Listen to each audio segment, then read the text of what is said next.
We've had several losses in our first responder community in recent weeks. And although it's a tough topic to talk about, it's important that we give voice to the grief and maybe even traumatic grief that many of us are struggling with right now. It's kind of ironic that as a first responder, you're probably pretty used to responding to other people's tragedies. It's just part of the job. But it's different when there's a tragedy in our own community. One of our greatest strengths as a group is the depth of the connections that we have inside our departments, and also the mutual respect and connection with the wider departments and agencies of other officers and firefighters all across the United States. As a result, when we mourn together at the loss of someone, even when we didn't get to know them personally. When we did know the person who's now passed, it's even more painful to feel the sadness and the hurt that always comes with grief.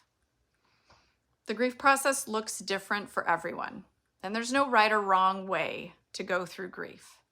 Some of us think about how it could have been us and our family, and maybe it's a catalyst for taking care of things that we maybe have been avoiding, like creating a will or even reviewing our life insurance. I know I'm guilty of this. For others, maybe it triggers previous losses, and there seems to be a flood of emotions that are much stronger than we would have expected or really know how to manage right now. Or maybe you feel nothing at all. Grief sometimes looks like going numb.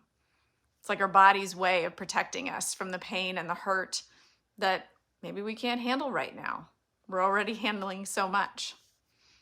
I remember talking to the mother of a firefighter who lost his life. She told me that the intensity of our grief is proportionate only to the amount of love that we had for that person.